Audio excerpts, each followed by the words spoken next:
The city erupts in chaos when a single stray bullet changes everything.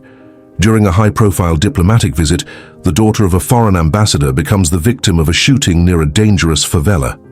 Furious and desperate for justice, the ambassador leverages his international influence, pressuring local authorities to launch an immediate operation into the favela. But as the tension escalates, the community within the favela becomes a battleground between innocent residents, criminal factions, and a police force under immense scrutiny.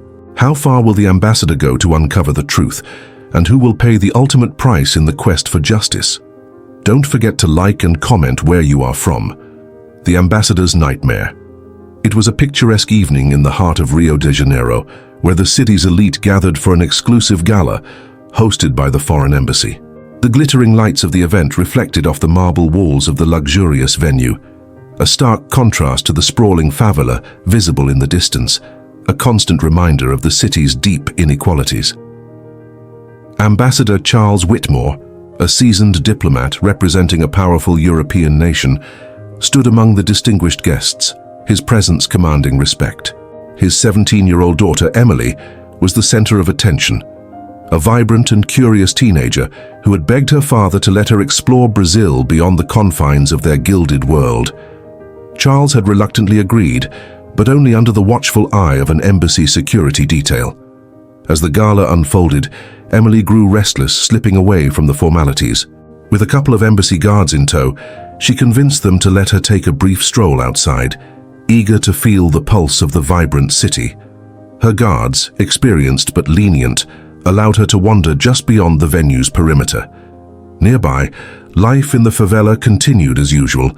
Vendors sold food on street corners, children played soccer in narrow alleys, and groups of men gathered in dimly lit corners. But tension was always a heartbeat away. A simmering rivalry between local gangs had escalated in recent weeks, leaving residents on edge. As Emily stood by a street vendor, marveling at the bustling energy, the sudden crack of gunfire shattered the air.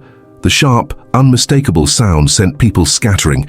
Her guards instinctively shielded her, but it was too late.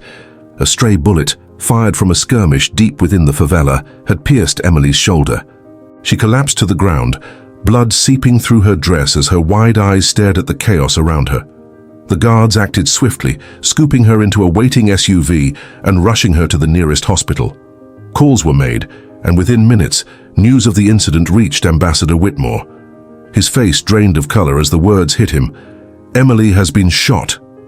At the hospital, the ambassador paced outside the emergency room, his fists clenched and his mind racing. Emily was in critical condition, and the doctors worked frantically to stabilize her. Charles's heart ached with a mix of terror and fury. He knew stray bullets were a grim reality in cities like Rio, but this was his daughter, his only child. The personal stakes made the violence intolerable. His phone buzzed relentlessly with calls from his government and global media outlets. The incident was already making headlines. Ambassador's daughter shot near Brazilian favela. Pressure mounted as his government demanded answers, accountability, and immediate action. Rio's mayor arrived at the hospital within hours, accompanied by the chief of police. Their faces were heavy with concern, but also with the weight of the delicate political situation. "We assure you, Mr. Ambassador, this was an isolated incident," said Chief Almeida, his tone cautious. "We are already investigating the source of the gunfire." Charles's eyes burned with anger as he interrupted. "An isolated incident? My daughter is fighting for her life because your city can't control its criminals." The mayor tried to interject, but Charles continued, his voice rising. "If you don't act, I will. I'll ensure my government pressures yours to do whatever it takes to end this madness." Almeida's jaw tightened. "We understand your frustration, sir, but a large-scale operation in the favela could put innocent lives at risk. The situation is complicated." "Complicated?" Charles spat. "Your inability to act is costing lives. If you won't fix this, I'll make sure someone else does." Word of the ambassador's fury spread quickly, and so did his demand for immediate police action. Back in the favela, the tension reached a boiling point as news of Emily's shooting and the subsequent political pressure trickled in. Community leaders feared that the police, notorious for their heavy-handed tactics, would use the incident as an excuse to crack down indiscriminately. A young mother named Anna, who lived near the scene of the shooting, cradled her son as whispers of an impending raid circulated. "They'll come for all of us," she murmured to her neighbor, "even those of us who had nothing to do with it." In a nearby alley, a group of armed gang members convened in a darkened corner, their faces grim. "They're blaming us for this," one of them said, his tone filled with defiance. "We need to be ready." As the city held its breath, the stage was set for a confrontation that would test the limits of justice, morality, and the price of revenge. Political pressure and police ultimatum. The events surrounding Emily's shooting sent shockwaves through both diplomatic and local political circles. News channels broadcast dramatic footage of the favela, juxtaposed with images of Ambassador Whitmore pacing outside the hospital, his face etched with anguish. The incident wasn't just a tragedy, it was a geopolitical crisis. The Brazilian government scrambled to control the narrative. The Minister of Foreign Affairs issued a statement expressing profound regret over the incident, assuring Ambassador Whitmore and his country of their unwavering commitment to justice. However, this was not enough to quell the ambassador's fury. Behind closed doors, Whitmore held a private meeting with Brazil's top officials, including the Minister of Justice, Rio's governor, and police chief Almeida. The mood in the room was tense, the weight of international scrutiny pressing down on everyone present. "I understand the complexities of your country," Whitmore began, his voice sharp but measured. "But this is no longer a local matter. My government demands swift action, or we'll be forced to reassess our diplomatic and economic ties." Rio's governor, a seasoned politician, leaned forward, his brow furrowed. "Ambassador, we deeply sympathize with your situation, but deploying police into the favelas isn't a simple solution. It risks igniting violence that could spiral out of control." Whitmore's fist slammed against the table. "My daughter is lying in a hospital bed because of that spiral. If you won't act, I'll take this directly to the global stage." Back at the police headquarters, Almeida convened an emergency meeting with his top commanders. The ambassador's demands left them with few options. Either they launched a tactical operation into the favela, risking backlash and collateral damage, or they faced the wrath of the international community. The debate was heated. Some officers argued for a heavy-handed approach, while others, more familiar with the dynamics of the favelas, warned against it. Captain Luis Mendez, a veteran of favela operations, voiced his concerns. "If we go in like bulls, we'll provoke the gangs and endanger civilians," Mendez said. "We need intelligence, not brute force." Almeida nodded, but remained silent. The political pressure was immense and his hands were tied. Finally, he made his decision. "We'll prepare for a coordinated operation," he announced, "but we need actionable intelligence before we move." Meanwhile, in the favela, tensions simmered like a pot on the verge of boiling over. Word had spread quickly about the ambassador's demands, and the community braced for what they knew was coming. Anna, the young mother, watched from her window as groups of gang members fortified their positions. They set up lookout points and armed themselves with an array of weapons, everything from handguns to homemade explosives. "Why do they always blame us?" Anna muttered, clutching her son tightly. "We're the ones who suffer when they decide to play their games." Her neighbor, a middle-aged man named Paulo, nodded grimly. "They don't see us as people. To them, we're just obstacles." Among the gang leaders, there was no room for introspection. Eduardo, known as Duda, a ruthless but cunning figure, gathered his lieutenants in a hidden room deep within the favela. "They think they can just walk in here because some rich girl got shot," Duda sneered. "Let them try. We'll make them regret it." His men murmured in agreement, their loyalty unwavering. For them, this wasn't just about survival. It was about maintaining their grip on power. The situation took a darker turn when footage from inside the favela began circulating on social media. Videos showed armed gang members preparing for battle, children crying as their parents hurried them indoors, and residents pleading for peace. The footage intensified public outrage, fueling demands for action. Protests erupted in Rio's wealthier neighborhoods, with demonstrators holding signs that read, "Justice for Emily," and "End the violence." Across the city, however, the tone was different. In the favelas, residents organized marches decrying police brutality and demanding that they not be made scapegoats for systemic issues. The divide between the two worlds was stark, and the fragile balance that kept Rio functioning seemed ready to collapse. At the hospital, Emily's condition stabilized, but the ambassador's resolve hardened. He issued a final ultimatum to the Brazilian government: act decisively within 48 hours, or my government will. The countdown began, and with it, the city of Rio teetered on the edge of chaos. The countdown to chaos. As the 48-hour deadline loomed, the city of Rio felt the weight of impending conflict. The streets were abuzz with speculation, fear, and anger. In the wealthier neighborhoods, people debated the ethics of sending the police into the favelas, while others dismissed any criticism as naive idealism. In the favelas themselves, the atmosphere was thick with dread and resignation. At the police headquarters, Captain Luis Mendez and his team worked around the clock to gather intelligence. Maps of the favela were spread across tables, and informants were interrogated for actionable information. Despite the urgency, the complexity of the task was evident. Mendez addressed his team in a tense briefing. "This isn't about storming in and hoping for the best," he said, pointing to key areas on the map. "We need to isolate their leaders, cut off their supply lines, and minimize civilian casualties. If we go in without a plan, we're not just risking lives, we're escalating a war." The room was silent, the weight of his words sinking in. For many of the officers, the prospect of entering the favela was daunting. The gangs were not only well-armed, but deeply embedded within the community, making it nearly impossible to distinguish combatants from civilians. One officer, Sergeant Henrique, voiced the concern on everyone's mind. What happens if they use civilians as human shields, or if the whole favela turns on us? Mendez sighed. That's why this has to be surgical, no unnecessary aggression. If we act recklessly, we lose. Meanwhile, Ambassador Whitmore sat in his hotel suite, surrounded by advisors and security personnel.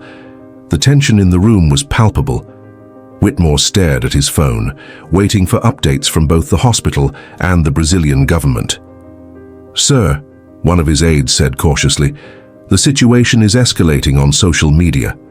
There's growing criticism of your stance, especially from human rights organizations." Whitmore's jaw tightened. "Let them criticize. My daughter's life is more important than their posturing." The aide hesitated. "If this operation goes badly, the fallout could be catastrophic, for you and for Brazil." Whitmore's expression darkened. Then they'd better not fail. In the favela, the gang leaders finalized their preparations. Eduardo, or Duda, had fortified key positions and armed his men to the teeth. Despite his bravado, he understood the stakes. "This isn't just about holding our turf," Duda said to his lieutenants. "This is about sending a message. They think they can treat us like animals. Let's show them what happens when they try." The gang's preparations weren't limited to weapons. They used social media to broadcast their defiance, uploading videos of their armed members and issuing threats to the police. The footage went viral, fueling both fear and outrage. At the same time, community leaders in the favela tried desperately to mediate. Ana, the young mother, joined a group of residents who marched to the local police outpost with white flags, pleading for peace. "Please," Ana said to an officer at the gate, "there are children here, families. Don't make us collateral damage." The officer, clearly uncomfortable, promised to relay the message, but Ana could see the doubt in his eyes. The decision wasn't his to make. As the deadline approached, the Brazilian government faced mounting pressure from all sides. Protesters gathered outside government buildings, demanding action or restraint depending on their perspective. The international community watched closely, with news outlets providing round-the-clock coverage. The Minister of Justice convened a final meeting with Rio's governor and police chief Almeida. The room was tense, the clock ticking ominously. "We have no choice," the minister said. "The operation goes forward, but it must be handled with absolute precision." Almeida nodded grimly. "We'll do our best, but once we go in, there's no turning back." The governor, who had remained silent for most of the meeting, finally spoke. "Pray that this doesn't become our worst mistake." Back at the hospital, Emily opened her eyes for the first time since the shooting. Her movements were sluggish, her face pale, but she was alive. Ambassador Whitmore was at her side in an instant, relief flooding his face.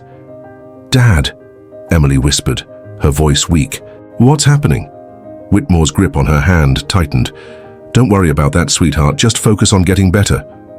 But Emily's expression darkened as she remembered the gunfire, the panic, and the pain. "It wasn't their fault," she murmured. "It wasn't—" Whitmore frowned.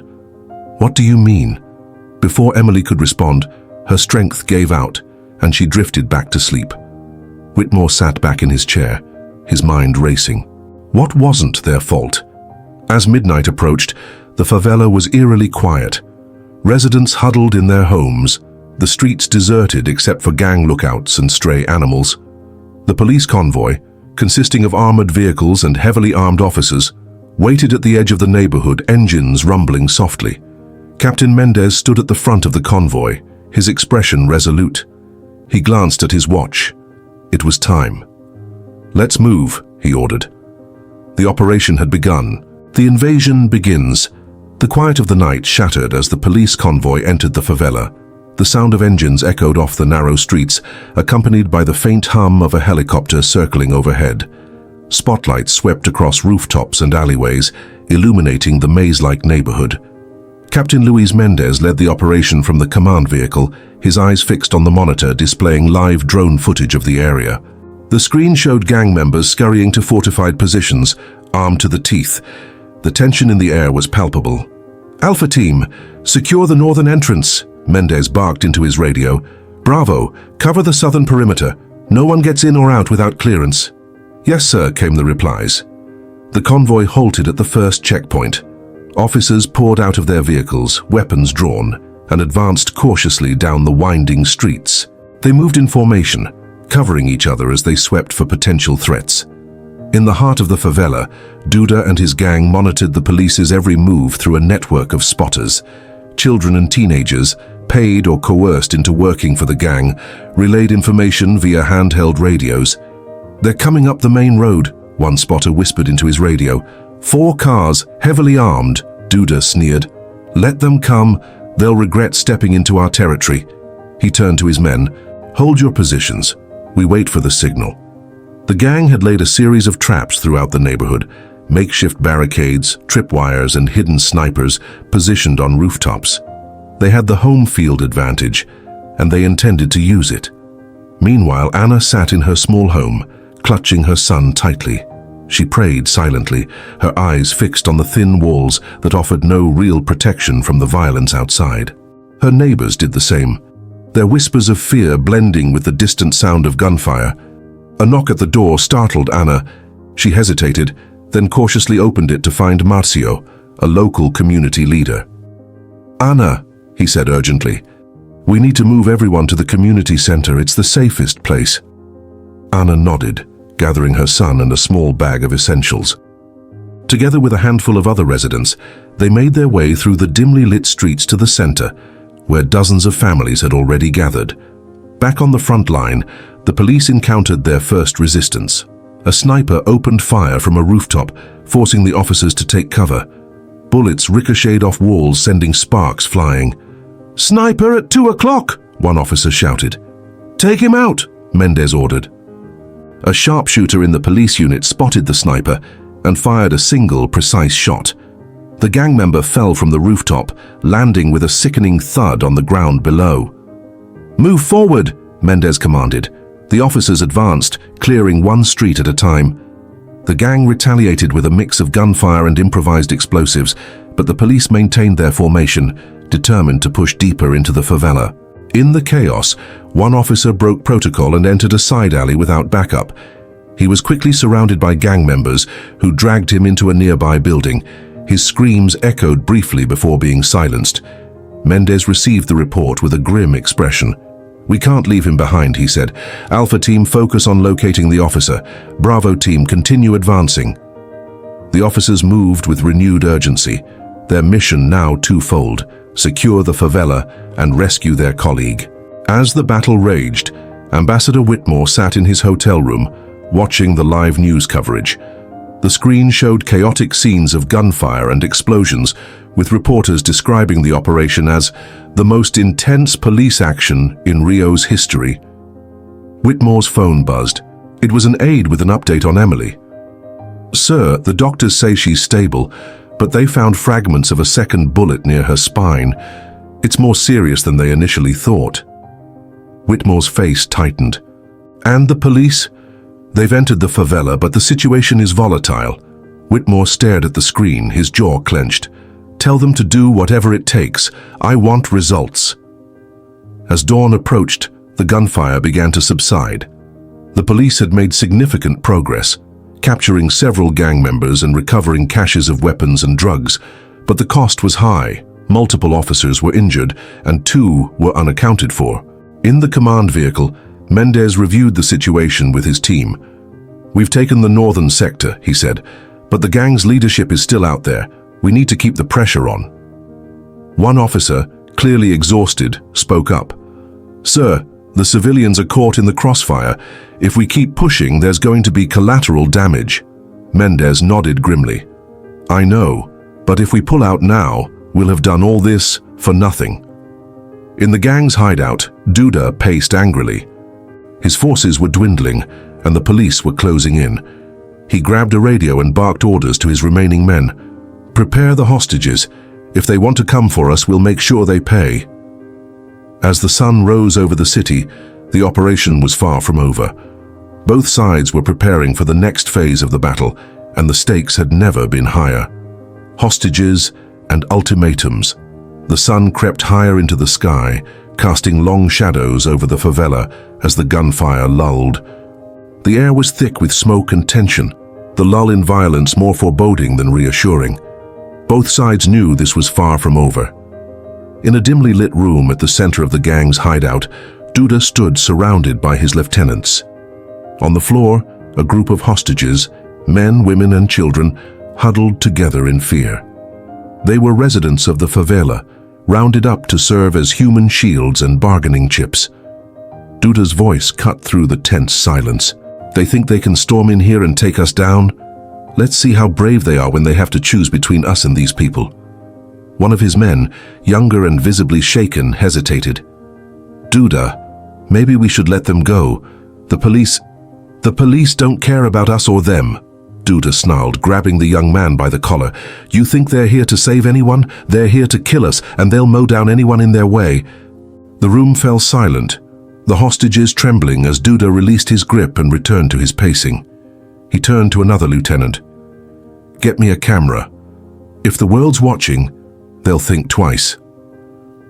At the police command center, Captain Mendez was briefing his teams on the next steps. The operation had yielded significant gains. Several gang leaders had been captured and a large stash of weapons seized, but Duda and his core group remained at large. "Sir," an officer interrupted, pointing to a monitor displaying live drone footage. "We've got movement near the central plaza. Looks like they're setting up a perimeter." Mendez leaned in, studying the screen. "They're preparing for a last stand. This is our chance." Another officer entered the room holding a phone. "Captain, you need to see this." The officer handed Mendez the device, which displayed a live video feed. The shaky footage showed Duda standing before the hostages, his expression cold and defiant. Duda addressed the camera, his voice steady but laced with menace. "To the police and everyone watching, understand this. You come for me, and these people die. Your bullets won't just hit us, they'll hit them too. Is that the kind of hero you want to be?" He stepped aside, revealing the hostages. A child whimpered, clutching their mother tightly. The image sent a wave of anger and helplessness through those watching. "You have 1 hour to pull back," Duda continued. "If you don't, you'll be responsible for what happens next." In the command center, Mendez watched the video with a clenched jaw. He turned to his officers, who were equally grim. "What's our move, sir?" one asked.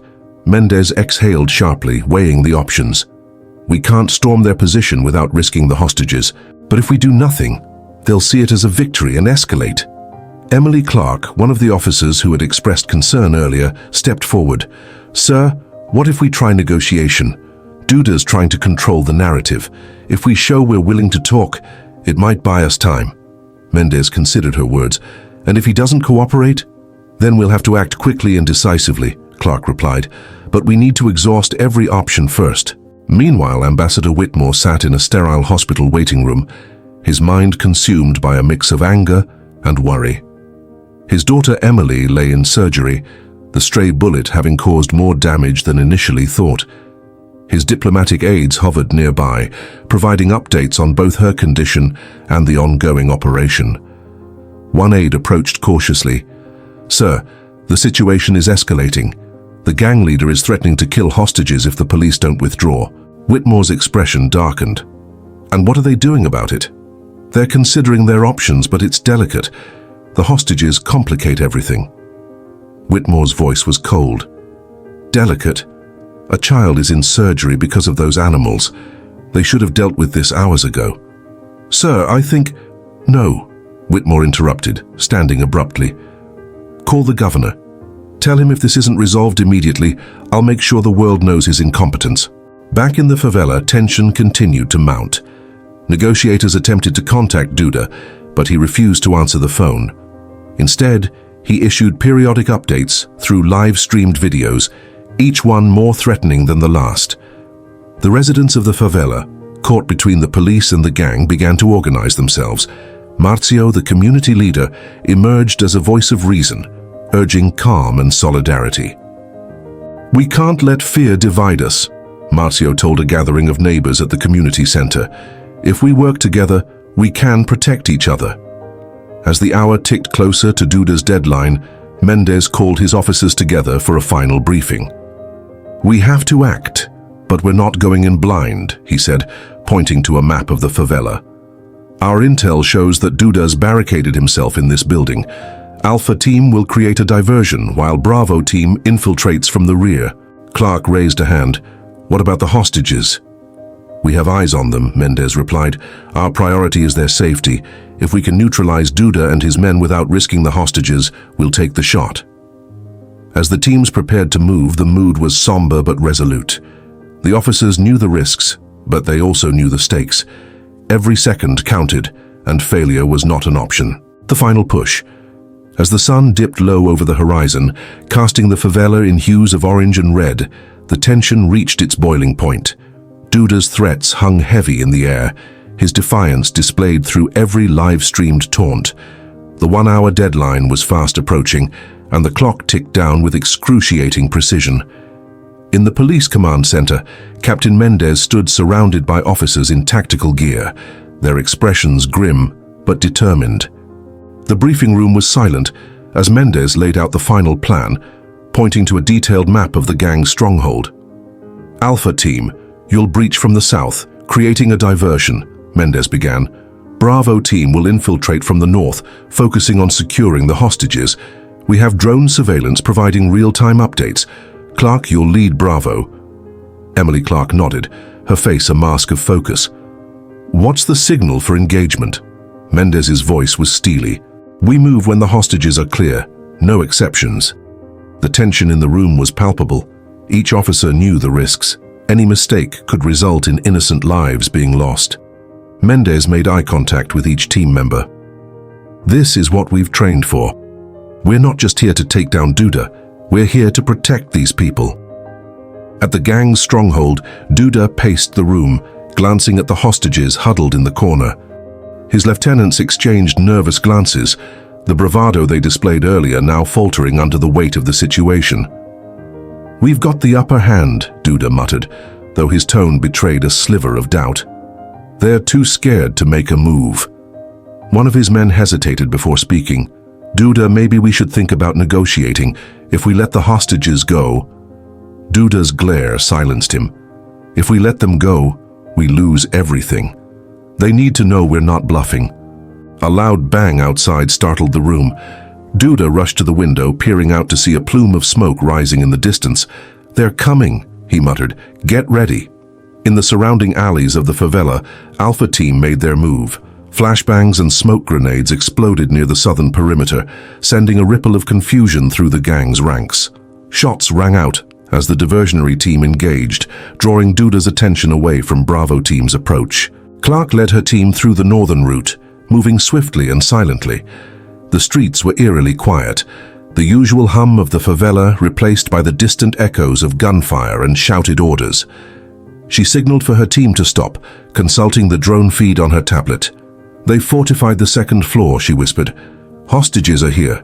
She pointed to a side room on the first floor. "We'll breach from the west." The team moved into position, their steps careful and calculated. The air was thick with anticipation as Clark counted down. 3, 2, 1, breach!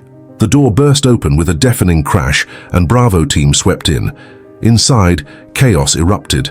Gang members shouted in surprise, scrambling to defend their positions. Clark's team moved with precision, neutralizing threats without hesitation. In the hostage room, terrified cries echoed as Clark and another officer entered. "Police, we're here to get you out," Clark shouted, her voice firm but reassuring. The hostages hesitated, fear paralyzing them. A child began to cry, clutching their mother tightly. Clark knelt down, removing her helmet to appear less intimidating. "We're going to get you to safety. Follow us, stay low, and don't look back." One by one, the hostages began to move, guided by officers toward the extraction point. Clark stayed behind, her weapon raised, covering their retreat.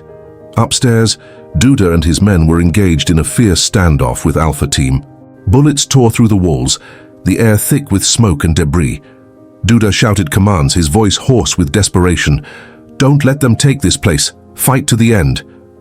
But as the gunfire intensified, Duda realized his options were dwindling. His lieutenants were either incapacitated or surrendering, and the sound of approaching footsteps signaled that the police were closing in. He retreated to a back room, barricading the door and grabbing a rifle. Sweat dripped down his face as he muttered to himself, "They'll pay for this." On the ground floor, Clark radioed Mendez. "Hostages secure. We're moving them out now." "Good work, Bravo," Mendez replied. "Alpha's closing in on Duda. Hold your position and prepare to assist if needed." As the last hostage was escorted to safety, Clark and her team regrouped. The sound of gunfire upstairs began to fade, replaced by shouted commands and the thud of boots on the floor. Duda's last stand was short-lived. Cornered and outgunned, he fired a few desperate shots before Alpha Team breached the room. A flashbang detonated, disorienting him, and within seconds he was tackled to the ground. "Duda Marquez, you're under arrest," one officer shouted, cuffing him as another secured the weapon. With Duda in custody and the hostages safe, the operation concluded. The favela was left scarred but intact, its residents emerging cautiously from their homes to assess the damage.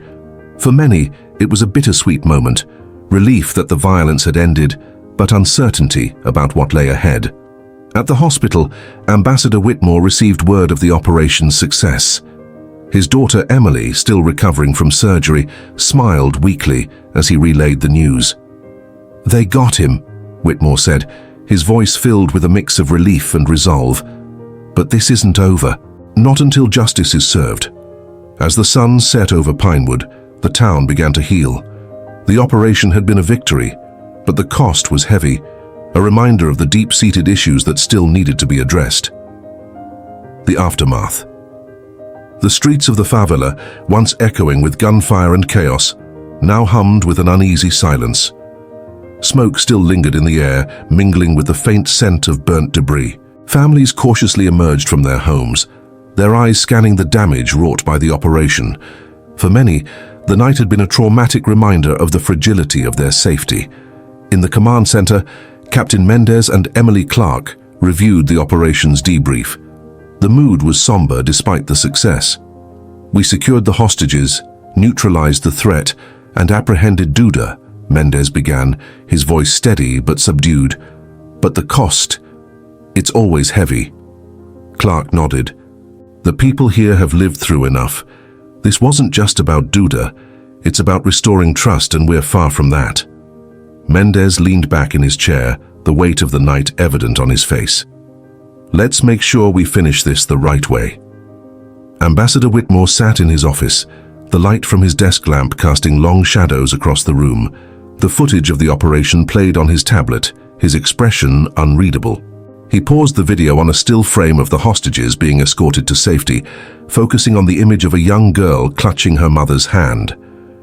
A knock on the door interrupted his thoughts. His aide entered, holding a folder. "Ambassador, the preliminary report is in." Whitmore took the folder, flipping through its contents. The operation was declared a success, but the underlying issues it revealed were glaring: systemic corruption, lack of resources for the favela's residents, and a deep mistrust between the community and law enforcement. "Contact Captain Mendez," Whitmore said, closing the folder. "I want to meet him and his team." Life began to resume, but the scars of the night were visible everywhere. Maria Santos, a local shopkeeper, swept broken glass from her storefront. Her son Diego, a teenager with aspirations of leaving the favela for a better future, helped her silently. They exchanged glances, their unspoken worries hanging in the air. "I heard Duda's gone," Diego said finally. Maria paused, leaning on her broom. "That doesn't mean everything will change overnight. We have to stay vigilant." Diego nodded, his resolve hardening. "Maybe it's time we make them hear us."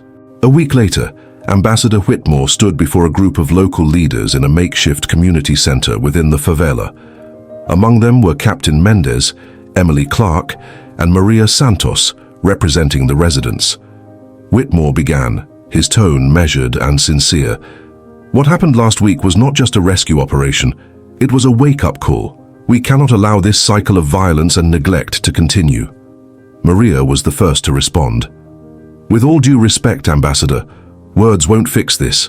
We need action, jobs, education, safety, not more police raids." Whitmore nodded. "I agree, which is why I've secured funding from international donors to invest in this community.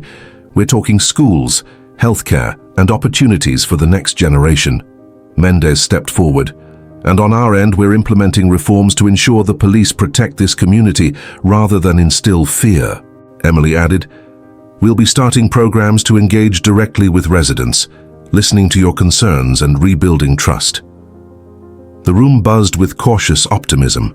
For the first time in years, it felt as though change might be possible. In a high-security prison miles away, Duda sat in his cell staring at the ceiling. His capture had sent ripples through the criminal underworld, destabilizing his once dominant gang. Rival factions began to rise, vying for control. Duda clenched his fists. He had underestimated the resolve of those who stood against him. But in his mind, the war was far from over. At the hospital, Emily Whitmore took her first step since the shooting. Her recovery was slow but steady, and her father was by her side every step of the way. "Dad," Emily said one evening, her voice soft but determined, "I want to visit the favela." Whitmore hesitated. "Are you sure? You've been through so much." She nodded. "I want to thank the people who helped rescue me, and I want to see where this change begins." The ambassador, his daughter, and local leaders gathered at the site of a new community center being built in the heart of the favela. Children played nearby, their laughter a stark contrast to the events of the previous week. As Emily Whitmore spoke to the children, showing them sketches she had drawn during her recovery, Diego approached her with curiosity. "You're the ambassador's daughter, right?" Emily smiled. "Yes, and you're Diego. Your mother told me about you." Diego's eyes widened. "She did?" "She said you're going to do great things," Emily replied, "and I believe her." Diego grinned, his hope for the future reignited. A path forward. The transformation in Pinewood wasn't immediate, but it was profound. The streets of the favela, once a symbol of neglect and chaos, began to reflect a new chapter, one of resilience and opportunity. Graffiti murals adorned once bare walls, depicting messages of hope and unity. Children played freely, and their laughter echoed through alleyways that had long been silent. True to her word, Emily Whitmore returned to the favela, accompanied by her father and a small delegation. The community greeted them with a mix of curiosity and respect. Emily, still recovering but walking steadily, carried a notebook and a sketchpad. As she spoke with residents, she took careful notes, listening to their stories and concerns. She spent time with the children, teaching them to sketch simple drawings. "Art helped me heal," she explained. "Maybe it can help you too." Diego approached her again, this time more confident. "Miss Emily, Do you think I could ever leave here and become an artist? Emily smiled warmly. Not only do I think you can, I believe you will. The ambassador's promise materialized in the form of a sprawling community center at the heart of the favela. It wasn't just a building, it was a hub of opportunity. It housed classrooms for education, a clinic for healthcare, and a workspace for local artisans to sell their crafts. At the opening ceremony, Ambassador Whitmore addressed the crowd, his voice filled with conviction. This is just the beginning. Together we can build a future where every child, every family, has the chance to thrive. Maria Santos took the stage next, her words resonating deeply. This is our home, and it's our responsibility to protect it. Let this center be a reminder that we are stronger together. Captain Mendez and Emily Clark spearheaded changes within the police force, focusing on building bridges rather than enforcing barriers. Officers were trained in de-escalation tactics, cultural sensitivity, and community engagement. Monthly forums brought residents and police officers together, creating a platform for dialogue. Mendez himself attended every session, listening intently to the people he had once been at odds with. Slowly, the walls of mistrust began to crumble. Months later, the favela had become a model of resilience. Stories of its transformation spread far and wide, inspiring other communities to seek similar change. Diego's artwork was displayed in the community center, and he had begun teaching art classes to younger children. Emily Whitmore continued her advocacy, often visiting the favela to check on the progress. On one such visit, she presented Diego with a small gift, a set of professional art supplies. "For your next masterpiece," she said, watching his face light up. The events that had once threatened to destroy the favela ultimately became a catalyst for its rebirth. The stray bullet that struck Emily had set off a chain of actions that brought light to a long-overlooked community. Ambassador Whitmore reflected on this during a televised interview. Tragedy often forces us to confront the injustices we've ignored for too long, but it's what we do in the aftermath that defines us. As the sun set over the favela, its streets alive with the sounds of a thriving community, Diego worked on a new mural. It depicted a girl holding a bouquet of flowers, standing before a backdrop of vibrant colors. Beneath the mural, in bold letters, were the words, "Hope lives here." Thank you for staying with us until the end of this journey. Stories like these remind us of the power of resilience, unity, and the capacity for change. What are your thoughts on this story? Could this transformation inspire change in real-life communities? Share your opinions in the comments. We want to hear from you. If you believe stories like this matter, don't forget to like this video, share it with someone who needs a spark of hope, and subscribe to join our growing community. Together, we can explore more narratives that challenge, inspire, and connect us all. Disclaimer: the content of this video is entirely fictitious and does not reflect reality or encourage negative behaviors.